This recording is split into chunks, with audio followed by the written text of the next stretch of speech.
We're lucky enough to have Southern Compost Solutions close by to where we live and make a quality compost. We're visiting with them today out here with Stacy. We're going to get an idea of what goes into making a good quality compost, and also what it is, and to show the difference of what good compost looks like versus some of the stuff you may buy at the big box stores that they call compost that maybe just ground up pine bark. So Stacy, give us an idea of what it takes to make good compost, the process you go through, and what you use to make that. Well, Greg, we use all natural recyclable farm products. We use cotton gin waste, which is the burrs, the bad lint, some stalks and all from a cotton gin plant. We use peanut hulls that come out of the cleaners that would just otherwise be thrown away. And we use wheat straw. In some of our compost, we do add chicken manure, some we don't. It's just according to what we're trying to make at the time. Of course, the whole process, you start with the raw materials and we have a recipe. Then we start with those materials, and it takes 10 to 12 weeks of checking temperatures daily and turning this stuff and keeping the moisture correct on it to make this compost, which in the end will turn up looking more like good black rich topsoil than what most folks think compost is. So the recipe on making compost is 1/3 nitrogen source and a 2/3 carbon source. That's correct. Your carbon sources come from your wheat straw, corn fodage, used corn stalks, and the gin trash is real rich in a lot of carbons, but it has nitrogens too. So we can use it, kind of as a buffer from each. Most of your manures is where you pick up your nitrogens from, or vegetables. We're in a real populated vegetable growing area, and the culls and stuff that we can pick up there, we can pick up moisture and nitrogen from cull vegetables. So if the home gardener was wanting to make a real good compost, he needs to keep in mind that he's got to have a nitrogen source besides just using leaves and crop residue that he gets out of his garden. He's also got to incorporate some type of nitrogen there to make the whole process work. Right. Most home gardeners to add or pick up their nitrogen would use used food scraps out of their kitchen or something, or fresh cut green grass has a lot of nitrogen in it. Now when it dries down, there's still some nitrogen, but it's not as good as it is when it's green. It has more at that time. Right. Usable nitrogen. The key to growing a garden or crops or anything is in the soil. Correct. Now, we all know that. Now adding this right here to your soil will make you look like a superstar. We used your compost last year at the expo in our trial gardens down there, and that's the only thing we added as far as additive.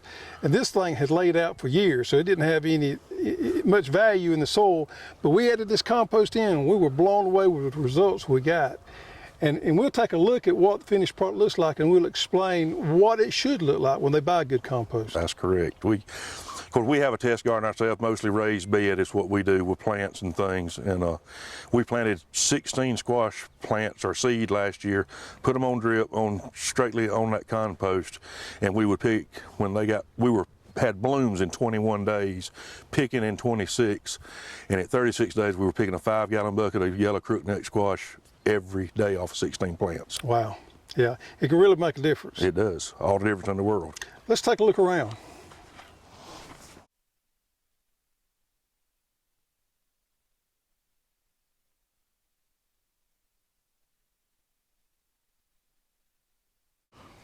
Now the stages that you have to go through with this compost is what? How many weeks? Usually 10 to 12 weeks to grow off what we call grow off compost. Yep.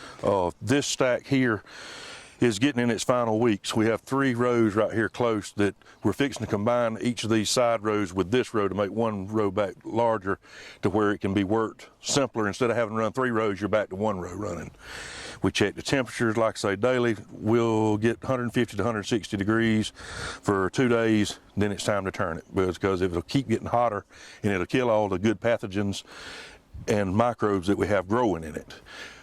It gets so hot it'll kill those, plus we have to turn it to put oxygen back in it because they're emitting so much carbon dioxide.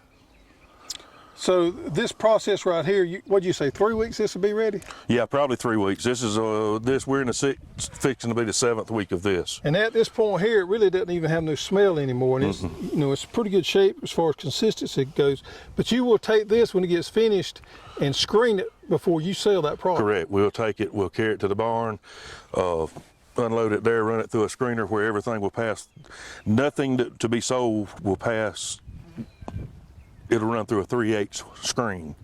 So everything 3/8 and smaller would be what we would sell now.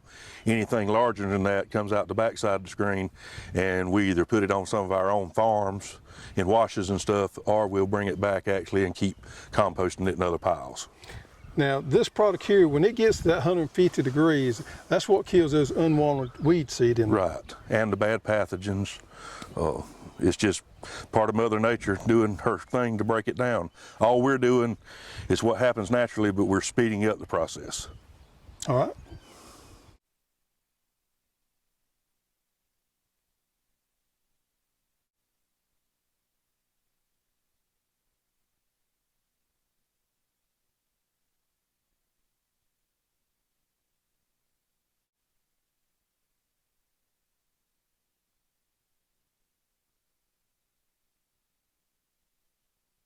So this is where all the screening takes place, cleaning up the compost here.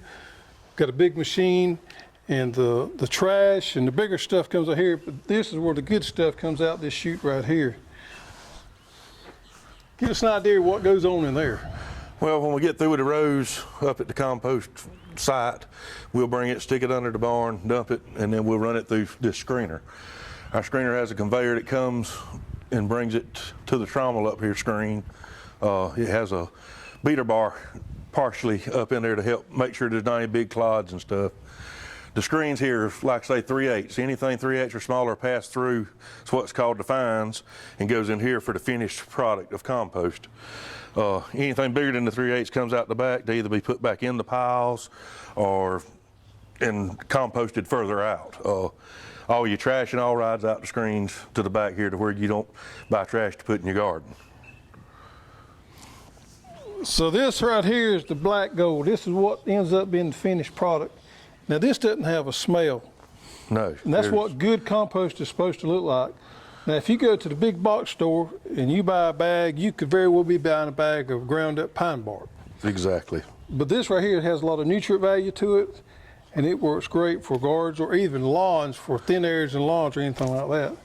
So you sell in bulk and bag? We sell bulk and bag.